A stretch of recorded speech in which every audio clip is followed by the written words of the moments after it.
Greetings and welcome to the Pure Report. I'm your host, Rob Ludeman, and it is time to bring the orange.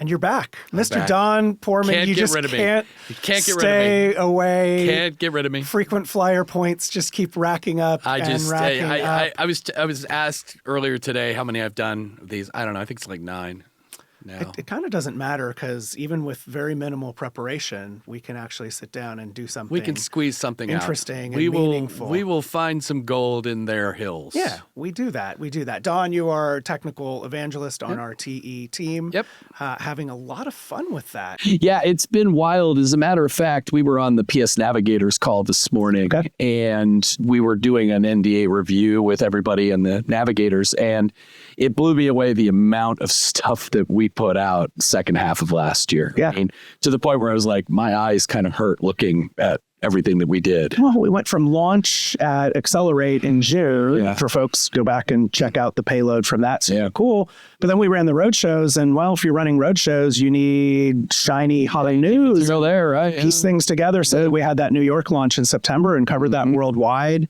And of course, we have the Always On motion where the team is just puddling out really great features. It's a really nice cascade of things coming out, but shows that we just continue to innovate and hear what our customers need and deliver. It's funny you say that because one of the conversations that I had this morning with somebody was, I'm going to expand it, I think, later on, but we did a blog before supercomputing last year that talked about Pure's commitment to 25% of revenue going to R&D. Yeah. This is how you get stuff. This is how you get the needle moved in the industry, and this is how you grow yourself as a technology company. Yeah. And I think, yes, it was a little hectic last year, but there's a reason for that hectic nature, and it's paid for. So I'm all for it. Yeah. As Montel said in the mid-90s, this is how you do it. Oh, God. Don't you maybe say Taking it back. Don't Taking it back. Save everybody. Well, it's great to have you in town. One of the things I wanted to hit today, and why I think it's a great podcast vehicle for us today, is we started a program last year, and I run community here with Bree, customer communities, user groups, digital communities, live and active now, which is super cool. We kind of need to augment that, right? You need to add some things that give customers a reason to come in. And one of the things we conceived was an Ask Us Everything type of forum. We can't use the other one. Can't use the other one. The lawyers will swing through the door. Actually trademarked by our friends at Reddit, and that is cool that they did that. But we created an Ask Us Everything forum specifically targeted at customers. Again, different from other webinar vehicles that we have, which are generally designed at outreach and pipeline and lead gen, and that's great. Everybody does them, but I really loved this forum, and then we tricked you into being a host on it. I'm doing this now. Okay. No, it was Bree's ideas, my understanding, and the two-way nature of the thing is a real advantage, and we'll get into the details of that, but from my perspective, and I think many people's perspective, and this isn't, being arrogant or anything, I think we've been blown away at the results. Yeah. We've had legitimate long-term overhanging engagement from many of these sessions that shows that not only is the community thing the right thing to do, but obviously this is incredibly valuable as well. And we didn't know. I mean, you try different things in tech, and certainly you try different things in marketing as we're doing. And so we didn't know. Were 10 people going to show up, which still could be a valuable way to spend time if the questions and conversations are really useful, or are 100 people going to show up? And we're averaging pretty good numbers. And again, there's probably an upper bound on the quantity of people where it maybe loses its effectiveness. But I think the more important thing over the quantity is the quality, and the fact that we're opening up the lines for an hour. People can write in the chat. People can go off mute and ask questions. More people use the chat, but something like 95% of the attendees are staying on the entire hour, and the questions are continuing to flow. Like I would say, we do come with pre-prepared questions. But we don't have to never use the pre-prepared. I remember the first one, we had softball questions ready for the first one, and so many poured in because we were talking about Fusion that it was like, well, we're just going to answer all of those, obviously. And it's been like that with every session. Which has been great to be a part of, quite honestly, because, again, I love the two-way street nature of it. I think being able to hear things in real time from customers who ask very pointed questions about things with the experts who we have on who can answer them right away. That's tremendous value in my mind. And some of them are hard, and some of them are things that we're not doing yet, but that might be on the roadmap and maybe validate why we have them on the roadmap. And we're maybe going to increase the frequency of these companies. That's what I've heard. That's the rumor. Yeah. So if you're interested in these and you're watching or listening out there, you just go to purecommunity.purestorage.com, our community site, and you can find those. Also, you may be on some email lists where you get these, and we promote these on social as well. And we'd love to have you. Just come out. You don't need to prepare anything. Maybe it's a break in your day.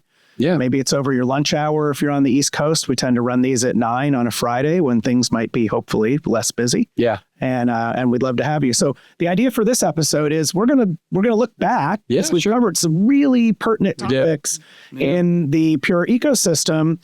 And we've kind of pulled out some of the interesting questions. And so what I'm going to do is I'm going to give you, what was the topic, kind of the setup. Yeah, sure. Maybe who we had on there, which is kind of fun so people understand who these experts are.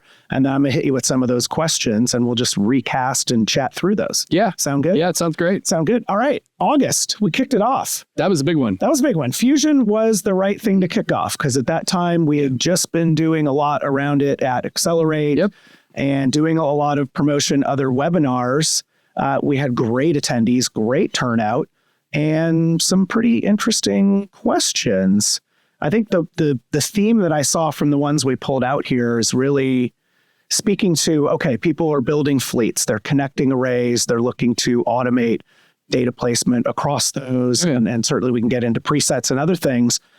But people then take it another layer and start thinking about, well, what about doing that across data centers? What about doing that across regions? What happens when we get into multi-tenancy? How do those conversations go?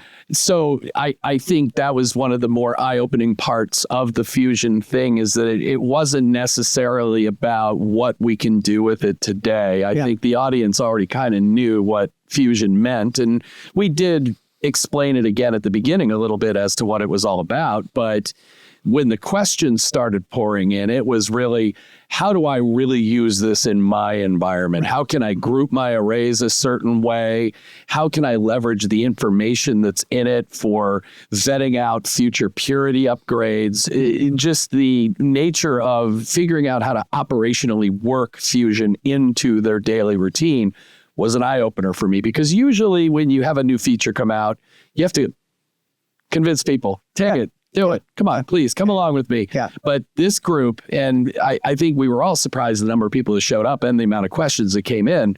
They were like, well, we already kind of know what it does. We want to know what it will do for us in a real way. And we had JD and Rich Barlow, I think, were on that one. Yeah, and they handled it like true ballers because, they're right on the front lines and they can provide feedback, not just based on their understanding of the product, but also what their conversations they're having with other customers. And that really, I think, is a real big highlight from this Ask Us Everything, is that the folks that we have talking about the topic aren't just experts in what they know about it, but they've had conversations with customers. So they're bringing that knowledge to it all. And it becomes like this group collective of sharing best practices or ideas that was the thing that got me about the Fusion thing. But in general, the consensus was that you felt that most of the people attending were already doing something with Fusion. Like they were already dabbling. And so it wasn't a baseline. Well, let me tell you what Fusion, like nobody asked the question. No. Tell me what Fusion is. It was far more, next step. We've connected some arrays. We've got a fleet. Now what? My environment does X, Y, Z. How do I make it work in X, and that's when you start to have the conversation about presets and all of those things, right? Now, granted, there were a few people on there who had some questions about the viability of Fusion should the service not be available or something like that. But remember, Fusion exists outside of Purity. Yeah. So Fusion can be there or not be there, and Purity is still going to do what it wants to do. But the nature of what Fusion can do really drove a lot of conversations with everybody. I love that. It's a great one for us to kick off on. And we led into the next month in another one closely related, but also one that you're a huge fan on is around Purity upgrades. Hugely attended and very dynamic. And it does matter, right? If people running arrays, they want to know, well, what do I need Pure to do? Because historically, we generally did everything. Yep. When it came to upgrades, and we put a lot of investment and innovation into enabling our customers to do that so they can do it on their own schedule, on their own timeline, to take advantage of the capabilities when they want to do that, which is super powerful.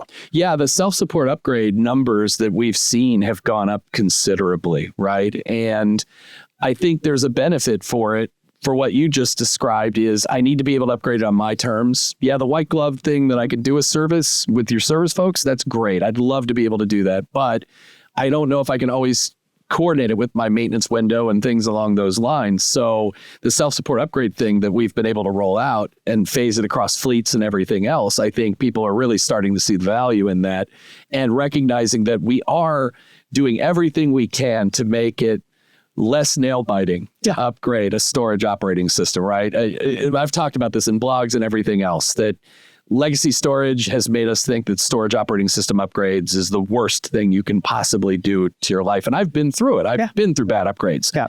It's not the case with Purity. And we're building the tools, we're building the information, and we're growing the ecosystem to say, look, we've got two code release paths, and it's in your best interest to at least twice a year to do it. And this self-support upgrade thing is the way to consider it. Now, obviously, there are lots of questions that come in as it relates to, okay, which version do I carry? Is it enterprise ready? Are there things that I need to be aware of that might break with this being upgraded? And we got into a discussion about AI Copilot being a potential to help you understand that, right? And again, we're trying to encourage people as passively as possible that as new value comes into Purity, it's in your best interest to upgrade it. And to your point, this was the largest attended one. Yes, this was. And everybody stayed to the end. Yeah. So love that. I think we're making some progress on it. I mean, obviously the self-support upgrade numbers are up and we are seeing Fusion adoption out in the field. And that was the main reason for this whole thing was, okay, we started with Fusion. If you want to get to Fusion, you have to get your Purity up to a certain level. So we followed up with this whole topic. And I think that the people who asked the questions walked away with the idea of, okay, I could do that tomorrow if I want to. And it's not to say we don't want to continue to offer that white glove service. And we don't have a wonderful team and customer experience with both advanced services and migration services and just general services that we can provide in and around that. And I mentioned that just because I was having a fun conversation with my dad, who I bring up quite frequently on the podcast these days. I realized that's good. But he was talking about when he was at IBM, there was a whole business model built around bringing people to service products. Right? Yeah, sure. IBM Global Services grew up around the idea of we can go monetize and do these things, but guess what? We have to do that because everything is really complicated. Very complicated. It's really hard, and there's a lot of moving parts, and the machines are gigantic, and it's going to take you a long time to do them. Why don't you come to us and we'll make sure it works? We're the easy button. And now it's on the other side. Like we've completely flipped that around and said, well, we can do that white glove thing, but what if we empowered you to be able to go and do that on your own schedule, your own timeline? And that's a vote of confidence too, I would think, right? Like usually when you have a device like an iPhone or a laptop or whatever, it's no big deal to upgrade the operating system yourself, right? Storage, it's a little bit different, obviously. The psychology is there that it's a very difficult, challenging thing to do. And, you know, out of the gate, I thought our white glove service thing is a very good idea. Yeah, okay, we've got your back. We'll be there for you. We'll make sure that everything's good and we'll upgrade it for you and everything. Now we have to coordinate on terms and getting together with you. But now we've gone one step further and say, listen, the process is that good that you'll be fine doing it through Pure One. You've got all this information, all these tools to help you feel a lot more confident about doing the upgrade. Go ahead and do it. Well, and then it gets additive, right? You do one, you feel very comfortable. Then you get the momentum, right? And then so we, you know. And it's funny you mentioned that. During the, no, it was after. It was either during or after, we had a customer chime in and say, yeah, the upgrade process is as good as they say it is. I had that at the end of my notes. Yeah. You cut to the chase on that. We had a wonderful community post from a customer. I won't mention the name of the customer, but you can go find it on the forums on the community site, and he wrote a whole paragraph about, let me reassure you, I've gone through this many upgrades and it's worked like this. And then he put a cool plugin for a bunch of Pure 1 features. Yeah, right. Yeah. Have you checked out the genealogy feature on there, right? Right. It's super fun. And we didn't even pay him money for that too. That was great. That's the beauty of that's I think that's really where I was going with that, is that underscores what this whole community thing is about. That the fire is starting to get stoked on is, listen, don't just listen to the Pure guys talk about how great it is. We'll let customers talk about it all day long too. And then if you get a peer who says that it's great, well, okay, I'll do that. Yeah. And it's not to say that there aren't going to be bad things that happen and whatnot out there, but there's a confidence that comes with groupthink. In my mind. Yeah, no, it does. It's part of. Yeah, that one was really good. As a matter of fact, there was another note that I wanted to make in here, is that there was somebody wanted a badge or an indicator. Yeah, I was going to ask about that. Yeah. And a good example of what I said before is this is when you get feedback directly from the community. That went right to the PM. Yeah. It's saying, hey, can you just do a badge to say this LLR release is ready so that I have a visual indicator that I'm good to go. Okay, great. That went right to the PM. Yeah. And so it's rolling out at some point. Yeah. I mean, and so that now we're not going to do major stuff, right? Like, oh, I wish Flash Array could make my toast. Right. Okay, we're not going to do that. But if it's something small and tiny, yeah, absolutely. Give us the feedback, even the big stuff, but that's just going to go through a different system. No, I love that mention. And the interaction in general around that. Yeah, that was a big one. That was a really October. We cleverly did cyber resilience, cybersecurity, in the middle of cybersecurity awareness. As a matter of fact, I opened it up. I wonder how we did that. I don't know, but I opened it up. I remember opening up and saying, oh, October is cybersecurity month, so it's the only month you ever have to think about cybersecurity. The rest of the months you just don't care about it, right? So that's right. The guys who run it, they laughed pretty hard about that, but the cyber, I think the cyber one was a really telling thing about how we are starting to think outside of just standard things inside of our array we can do to mitigate cyber challenges, right? So SafeMode, SafeMode, SafeMode. There was banging that drum for a few years, but there is real legitimate integration work that's happened now outside of our stuff with Rubrik, with Superna, all those guys with all the API exposure and the integration stuff that we're doing. That was everything that we covered there, is that we recognize that you're not an island when you're storage. You have to have other things that you integrate yourself into. And it was very well received that we're doing it with all the right people too. Your CrowdStrikes, anybody who's out there. Well, which dovetails on, question one that I saw, which was somebody just coming right out of the chute and saying, how does Pure protect against ransomware attacks? Yeah. You kind of just covered that, right? Yeah. There's things that we can do that are array level, software level, purity level, but then there's other people that we need to help so that there's this holistic approach around detection and remediation and resilience in general. Yeah, one of the foreshadowing hints that I made in this one, and we're going to talk about it when we get to the Evergreen session, is that cybersecurity add-on for Evergreen 1, right? That sure, we can provide you all the technology you need to mitigate, but we really need to be a part of your recovery system, your entire process, just to ensure that you're not sitting there waiting for months for stuff to come back and we can get you a clean array, all of that stuff. So it's really good that I was able to hint at that. Well, and on a related note too, there was a question that came in. Okay, what are the best approaches or practices for testing or proving cyber resilience? And they said tabletop exercises or technical failover tests. And short of some of those things, can't really provide those. At an array level, this is something, in addition to the cyber SLA, there's things in Pure 1 that are baked in to help people understand where they sit. Absolutely. You could run security posturing studies from AI Copilot if you want. How does my array look configured for security versus what a standard is or something like that. So those capabilities are there to just give you the visibility, and then you can mitigate it however you want after that. So... And that was a lot of what they talked about, was this visibility is the thing that really matters when it comes to being able to deal with an attack. And one of the big things that I've heard from the folks in the cyber group here is we're not talking about prevention. Yes, prevention's great, But we're talking about what are you going to do when it happens? Yeah. That's a different beast, right? Because it's just like backup and recovery. You can back up all day, but if you go to recover and it takes you years to recover, it wasn't a very effective strategy, right? Same thing here. If you're protecting all day, but you have zero idea what you're going to do when it happens, it's not a good spot to be in, right? So that visibility is a huge thing.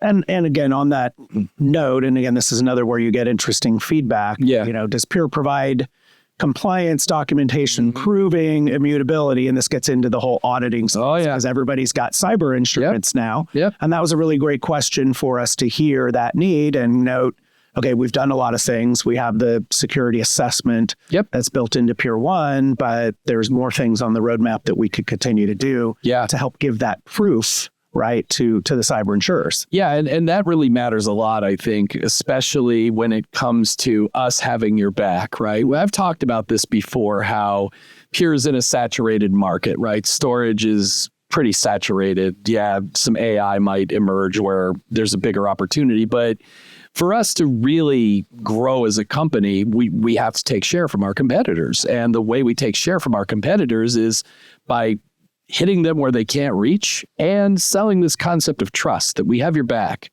Yeah, it's a risk going with us. Nobody ever got fired for buying EMC, right? Yeah. But trust us. This is something in our cap that we can definitely show you that we have your back. We understand the pressure that you're under, and we can help you when something like this happens.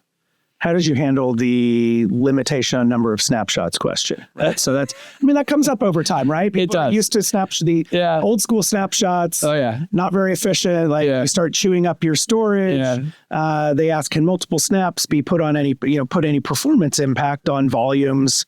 And for people that have been with Pure for a while, they probably know the answer to that. Yeah, it's redirect on write, so there's not a lot of impact on there. I will say the one snapshot thing that churns a little bit, and we actually did just talk about this today in the Navigators thing, SafeMode snapshots, that in certain environments where there's high change rate data, right, and snapshots need to happen frequently, the SafeMode retention window can be a burden to where, okay, I got way too many snapshots because I can't get rid of them. That was probably the biggest piece here, was that, look, we need to be able to turn SafeMode off discretionarily. That's such a word. On certain volumes at certain times. These are disposable. They're not going to be affected if somebody does a ransomware thing. We just happen to add in this idea of policy-based SafeMode stuff. So it's coming. Yeah. Well, and our SEs and our specialists, particularly on the cyber FSA team, they're very well versed in those conversations. Yeah, absolutely. Okay, let's look and legitimately explore what your SafeMode snapshot retention policy needs to be. Yeah. Right. What are the parameters? What is your RPO, RTO, all those things? And then we can kind of architect and make recommendations so that we don't get in this situation where you are chewing up too much space. Yeah, and that's pretty standard from the perspective of disaster recovery or business continuity. Yeah. You categorize the things that are important and the things that aren't, and then you apply the technology accordingly. And there are plenty of cases where snapshots aren't, they're important, but they're not so important that we need to protect them with immutability, right? And because they're disposable. But in the case of this, I think what we did is we took feedback in real time. We were like, okay, we can do software solution to that. It already kind of exists. We just need to kind of put it in the GUI for you. Yeah. Okay, easy enough. Well, I had to chuckle as well in looking through this. You had a question, this was in October. Yes, October. I know where you're going. How is Pure integrating with Nutanix and HP? Yeah. It's like, hey, it's only October. It's only October, man. Right? Yeah, right. You guys tiptoe around that one? I said, you're foreshadowing, and we're going to have a different session on that. Be ready for it. That comes in a few months. So, and we had done the podcast before on that one with Aaron. So some detail, but not. Yeah, that's its own feeding frenzy that showed up in the middle of the thing. That was really funny. That was really good. That's the fun of opening these things up. Yeah. Ask us anything. Everything. Anything and everything. What you're going to get, like a box of chocolates, right? Yep, absolutely. November.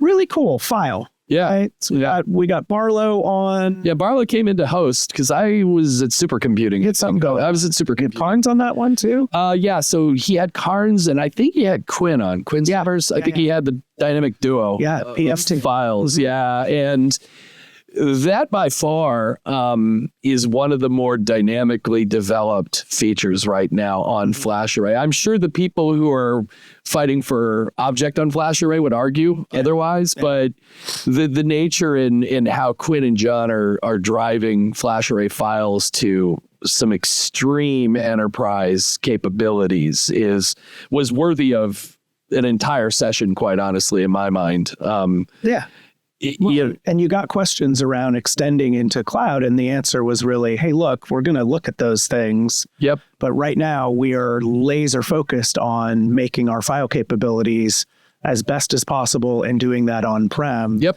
Because we know that customers are challenged out there with their existing solutions, and file is hard.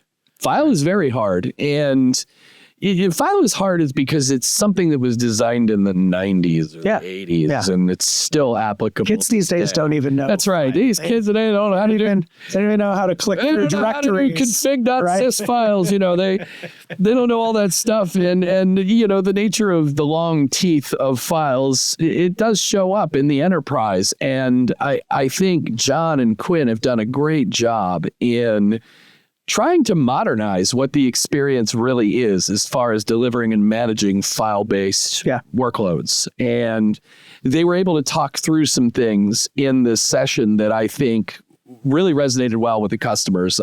You know, there's some limits on number of servers that you can have and some multi-tenancy limits on things. But the one thing that I thought was a big one was towards the end, we've got somebody talking about, it was somebody in Canada who wanted to be able to access data on either side across the country.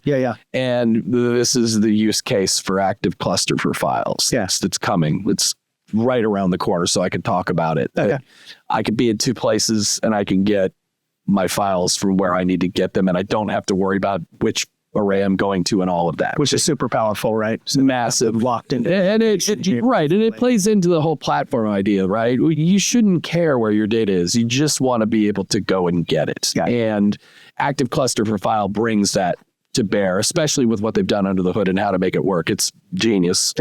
Well, file in the category of you never know what you're going to get. And this is not... Oh, yeah. I see what you're looking at. This isn't the first time I've seen this question in 8+ years here. Somebody says, and I'll read it quote because it's kind of fun. It's a good one. What is the correct pinout and voltage? And I'll pause to let people go, oh, what's that? What? To be able to power the pure symbol on the front of a bezel if you want to use it for decoration at home. First of all, how cool that we have customers who want to decorate with our brand at home, which is awesome. But second, we deal with this every year at our event.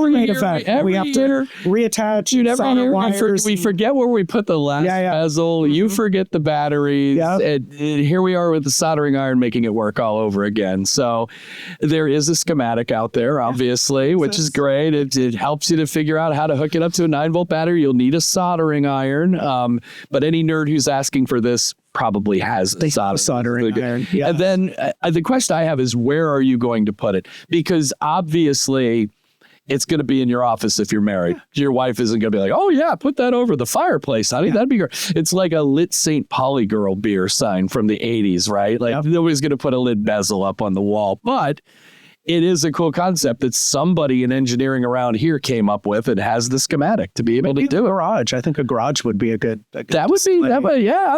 I mean, if it's more the Puritans that I see on Zoom, it's usually somewhere in the office on on a shelf or something. It's the guitars. I mean, I've had enough. Everybody has a lot of guitars. Enough with the guitar people already. Guitars are super cool. And guitars are Star Wars stuff. Star Wars stuff's another one that I see a lot of. Langer, Star Wars. That's for you, Jason. Star Wars guy. That's for you, Jason. More to come on file, and I think we will do file again out in the future because it is so topic rich. Yeah, it's very topic rich, and it's very fast moving as well. So I think a future session really does make sense for File. We wedged one in before the end of the calendar year, right? Evergreen. And what I love about this, we got Tago Navone. Yeah. Amazing. Yeah, Tago. And Evergreen forever. And then Abe, who's really fascinating because he really more worked at system integrators and has more of a business brain. Yeah. So he connects really well with the business side of what Evergreen One does. He rarely ever, you can't catch him talking about features or specs or capabilities even. His mind is always on, why does your business need this? And he's the Evergreen Whisperer. I like to call him the Evergreen Whisperer. Yeah. And he has a British accent, so he's got a position of authority with the British accent, right? Such a nice gentleman. Yeah, he's a nice gentleman with his crimpets and his tea and all of that stuff. But and the question off the top that was super interesting is, and people come to us with this, is what are all the different features, right? If you're selling me a subscription, do I still get immutable snapshots? Do I still get the anomaly detection? And how can I do this under what's the cyber resiliency SLA that we already chatted about a little bit? But that's the beauty of the solution, is those things they're all included. They're all in there. Yeah, they're either included or they're tertiary offerings you can add on, right? Like the cyber one, but it's easy to understand because the core of it is the Evergreen One subscription, which gives you everything you possibly need to the SLAs that you've established, right? That's all you've said to us is, I need this much space, I need it to be this available, I need it to be this fast. That's 3 variables that you care about, and we take care of the rest. Yeah. And the idea behind like cyber resilience SLAs and stuff, well, we have this add-on that if you're subscribing to us already with Evergreen One and you want additional protection, we'll have a clean array and within 48 hours and a team of people to help you bring it up to speed. Yeah.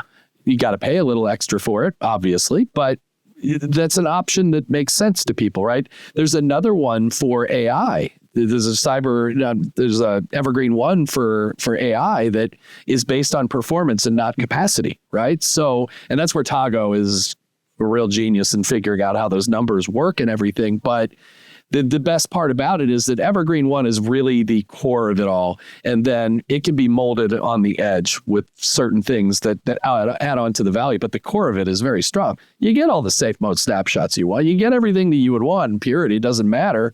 It's all in the subscription. Yeah. It's based on variables that you care about. How much, how fast, and how long. Yeah. That's it. Not IOPS. Not IOPS. Yeah. That does bring up a good point. Go ahead. Right? Say what you were going to talk about. Well, no, I love this one because one of the things that keeps administrators and IT folks up at night is, what if I don't have enough? Yeah. Right. And so this one is about regarding the capacity buffer, SLA, 25% headroom. 5%. How are customers notified and how quickly can capacity be seamlessly? Like, that's a super reasonable question. If you plot out what you think you're going to use, everything is variable, right? There's some kind of spike or, a new business unit starts. I've added a workload. Yeah, I got in a workload. That's a real thing with it. And there we go. We anticipate a sudden spike in data. This is why I love having customers ask these questions and that we can capture them due to a new AI initiative. There you go, right there. That is a real thing. Absolutely. And this is all. Well, and you could do the workload simulator in Pure One to figure that stuff out. But that was the answer, right? All roads lead to Pure One for something like that. Your intimacy with Pure One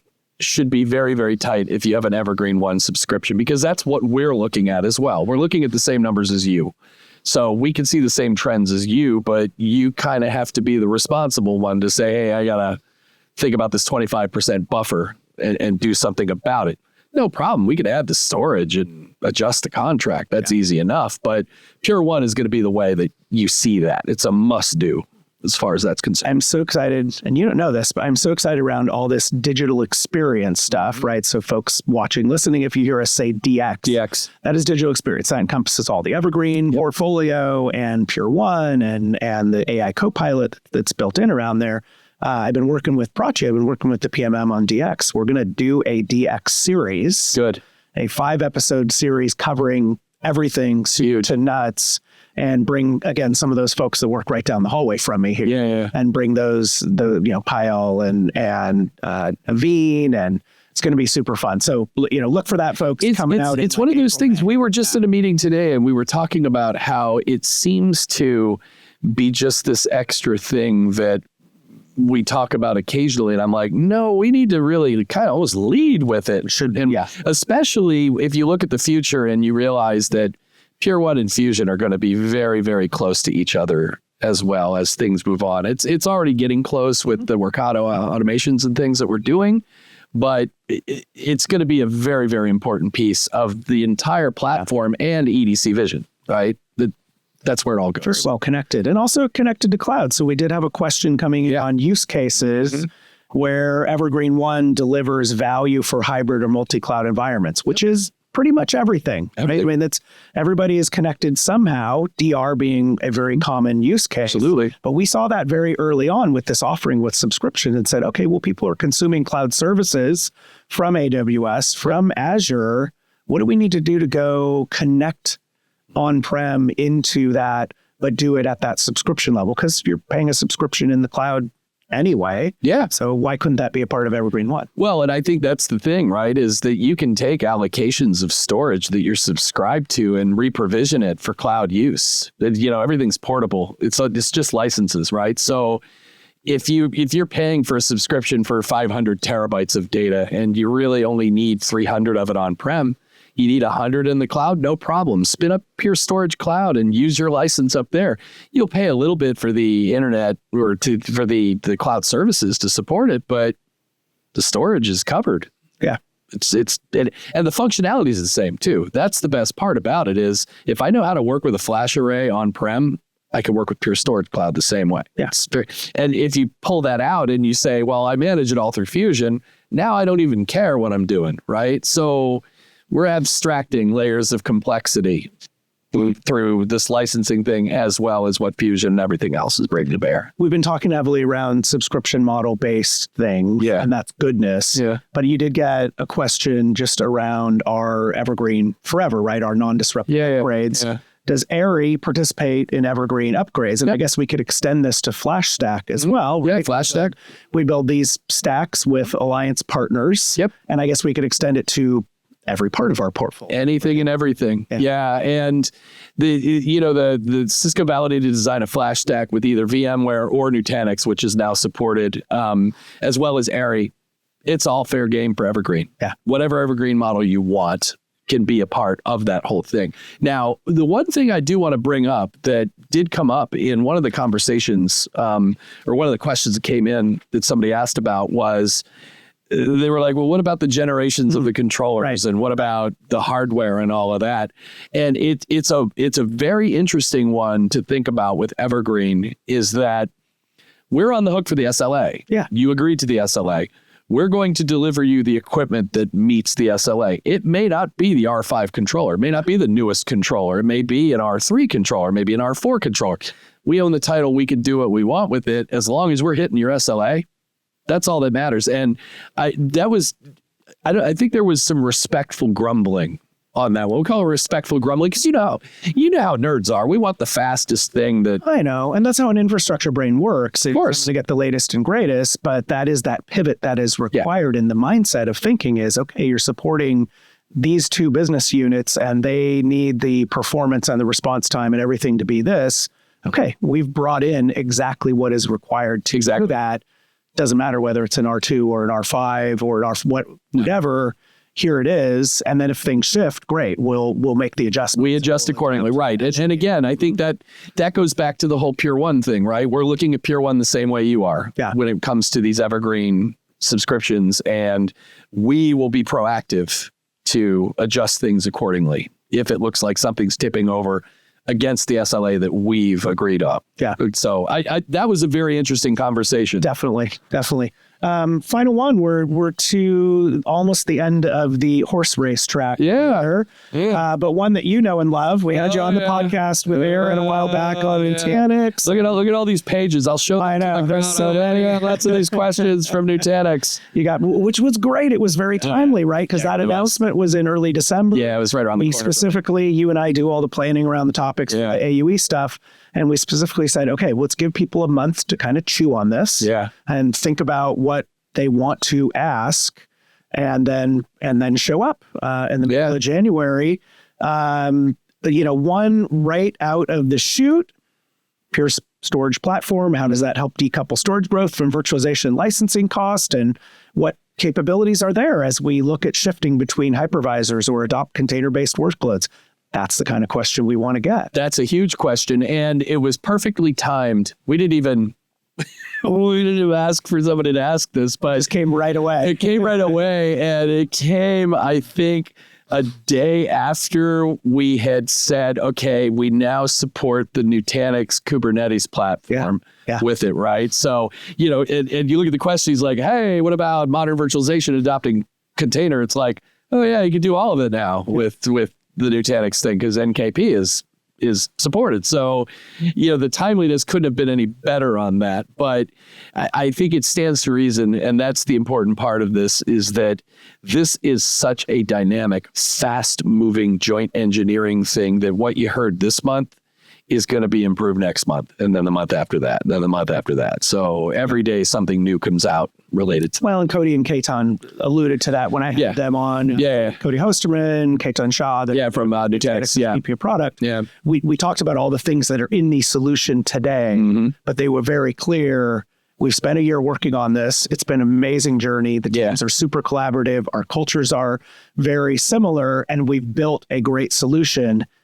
Now, here's what's coming next. A lot of great things. And so we just want to get customers interested and checking it out and maybe using it now with the knowledge that there's things to come, right? The question that came after that around native threat detection at the storage layer and Nutanix Flow handling microsegmentation at the, you know, how do these two systems share signals to automate a response? And it's kind of like, okay, cool. Which, again, it was like the fusion questions at the beginning, right? People aren't looking at the fundamentals of what it is. They're like, okay, here's the next step. Here's how I'm thinking when it comes to this. And, you know, that's how a lot of the questions came out with regards to, like, the question after that one is, okay, how do we get there? Great question. You're already thinking that this is viable enough. It's not a problem. Obviously, it's going to involve more than just swapping hypervisors, right? Like the usual metaphor I use is Indiana Jones with the gold idol and the bag of sand. It doesn't turn out well for him, but he does that, right? You need to do a tabletop exercise. You need to be very serious about it. Even though your CIO is breathing down your neck and saying, I want to save CapEx with Nutanix, hold on. Let's make sure we're doing this right, obviously. So, and again, that was another one where people are thinking ahead. They're like, okay, what would this look like in my environment? Not just educate me on what it means. And we love that. Oh, yeah, absolutely. It helps affirm or not affirm choices that we're making on the roadmap and what to prioritize right now. Yeah, definitely. I also loved kind of your response on the question around NVMe, TCP. I was going to bring that one up. Remapping NVMe, TCP to Nutanix, or do we need to migrate? Like, we love that whole Ethernet type of thing that comes in and fiber channel, right? So you want to just go head on into that? Oh, yeah. So it happens at every webinar that I'm at. You have the fiber channel huggers, and I love fiber channel. Don't get me wrong. I love 32 gigabit fiber channel. It's wonderful. But the position that we've taken with NVMe over TCP for the latency, first off, right? Obviously, that's an important thing. But we are continuing, especially with this solution, to say, listen, this is an Ethernet-based solution. When you have Nutanix in an HCI environment, it's all Ethernet. So there's no reason that we would want to come in and upend that idea by saying, let's use this older technology in here, when really what we're talking about is looking forward. We're not looking backwards and figuring out how to make what's back there work. We're saying you got to start looking forward on things like this. So I think people grumble and accept the answer. But if I were in their position, I'd be like, oh man, I've done all this work on fiber channel. I got my LUN masking down. All that. I get it. But for the nature of modernization and for the nature of where things are going from a bigger perspective for us, the Ethernet thing was the way to go. And it comes up every time. Skate to the puck. Exactly. And the Cisco UCS thing was always, it's always interesting, the UCS guys, because you know, they get their UCS, they boot from SAN, they do what they need to do, they swap their blades out, they're all stateless like our stuff is. But the one grumbling thing that comes from the UCS people is they are going to have to install M2 drives in the nodes to boot the hypervisor from. But That's just something you have to plan for. Yeah. Well, it's the trade-off of it is cost increase versus the you decide that you decide, right? I mean, choose your own adventure. Yeah, it's really your choice. That whole thing. Yeah, about replication. Replication came up on that, and and initially where we are now, and that it's a kind of a roadmappy thing. Yeah, it's the fastest moving part of the solution. I don't know if Cody and Shah talked about it, but the race right now is to get to synchronous, right? Yeah. And it's async now, and it's async because we're leveraging the Nutanix CVM to do it, right? So Nutanix is managing all of that stuff, which gives advantages actually as far as how you can fail over, because if you're using the Nutanix CVM, you don't necessarily need a pure array in the alternate center to do what you need to do. You can use the CVM replication to another Nutanix HCI cluster and let it sit there. And then you don't have to buy Pure. Well, we'd like you to buy Pure, but sure. So that CVM replication is going to stay there. And the next step is synchronous, meaning I got 2 clusters, boom, it's already going. Got it. So that's in the works for it. And then closing question, which takes it kind of back to the beginning, was around the Evergreen architecture. Yeah, again. How does Evergreen support non-disruptive refreshes and expansion? And how does this translate into predictable TCO and performance stability? Like, what a great... That sounds like marketing copy. I was just going to say, because sounds like something that Gemini would spit out at me, right? You know, when I asked it to summarize Evergreen for me, but... It applies here. It all, And again, we're talking to a lot of folks about hypervisor and virtualization, modernization, and optionality. Yeah. The beautiful thing is our architecture is going to support them no matter where they go. Yeah, absolutely. And the same benefits are going to be there too, right? So I think that the coolest part about this Nutanix solution is the concepts stay the same, and the follow through actually improves, because if you're already a Pure customer, you're going to see the benefit immediately. But if you are new to Pure and you're new to Nutanix, the follow through on adopting this solution is going to have an impact. It really is. And it's not just because, we're better, we're cooler, we do better stuff. It's really the fact that both companies are wired together to put this thing out as a truly integrated solution, and we are both way up there on the NPS score, right? Our NPS score went up to 84. So Nutanix, I think they're still hovering around 90. Yeah. So you want those kinds of companies backing you, especially if you are going to do something as disruptive as changing your hypervisor. Yeah. So, and the fact that we just carried forward the Evergreen stuff and everything, this is an indicator that, of course, why wouldn't we? You know? Makes sense. Yeah. So but that again was another session where every Nutanix webinar we've done, we had to bring people in to answer questions. We had people on the outside answering questions because we did have one person from Nutanix. Yeah, Nutanix guest. Yeah, we had Nutanix. Yeah, and he was on, and even with us all answering the questions as we could, they poured in after. We went 5 minutes over on that one, I think. Yeah, because questions we couldn't answer. Yeah, that were on there. Which absolutely. We could do that one again as well. And here as more things. I was going to say, I mean, like I said, it's moving so fast. It's worth visiting at least every other month. On your podcast, in my mind. I love it. Wrapping up. 6 months of Ask Us Everything. What surprised you most about hosting this, and what feedback or what stood out? What was most interesting that you audience participate? That's almost automatic, because I've been on webinars before where you really don't know what's going on the other end. It's tough to be in a webinar, right? Like do an email. Right. Yeah, of course they are. And in this case, the first session on Fusion, the questions started before we even got started. Before I even introduced JD and Rich, the questions were coming in. And I appreciate that, because I think that is one of the biggest indicators that this Ask Us Everything is doing something right. And it's a bigger indicator that you guys must be doing something right in community as well, because we were blown away by the amount of attendance, right? We were blown away at how long everybody stayed on. And then the questions that came in, and they've come in on every single session. Like these papers right here, these aren't made up. And these are trimmed down. I know. So obviously we're doing something right. And the participation, I think, is probably the key to it.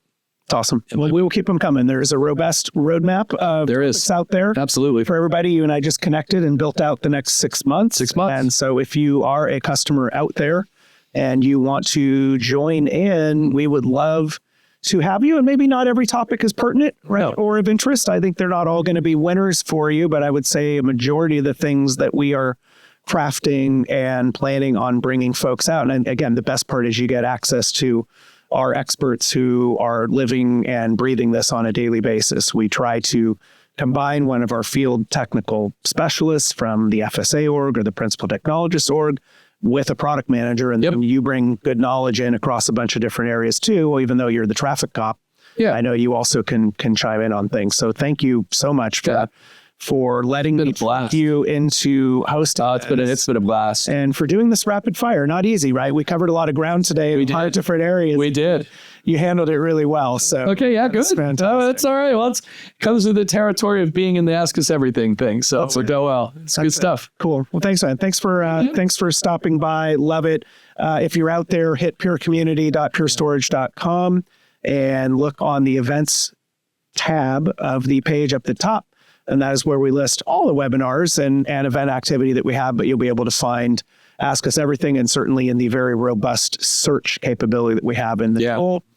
You can just type in Ask Us Everything and see both the past, because we do summaries of these, so you can catch up on what we covered, or you can see what is coming up next. Do you have, people are able to request future sessions too, right? Like, oh, tell me about FlashBlade. Sure. If people want to jump in the community and tag me, they can say, hey, I'd love to see one. It was kind of fun. I posted a holiday message for the podcast, just saying, hey, we're going on hiatus for a month. I got a bunch of really cool comments in there. And one person said, hey, I'd really love to see a studio tour. I was like, okay, why not? We can arrange that. It's not very elaborate. I think you might be underwhelmed. Yeah, I was going to say, do it on wide angle to make it look like it's much bigger than it really is. Well, it's that video thing, right? When people go watch Saturday Night Live, they don't realize how absolutely small it is. The stages, environments are, and we look pretty big and robust in here, but actually, we're operating. It's very similar. In 2000, I did work at the White House for the executive residence, and I got to go into where the press is, where they do the press conferences and all that. That area is so small. It's about as big as this table. Yeah. They've got them so jammed in. It's gigantic. Yeah, it looks gigantic. It's crazy. Well, you are gigantic for being the host of the Ask Us Everything. Great momentum. Customers, we'd love to see you. Yeah, absolutely. On the future ones. Thanks for coming in. Absolutely. Thank you for listening and watching this episode of the Pure Report. As always, tell a friend, tell a colleague, and we will keep the great guests like Mr. Don Poorman coming back onto the program. With that, we will wrap for Pure Storage. For Don Poorman, this is Rob Ludeman saying, don't look back. Something might be gaining on you.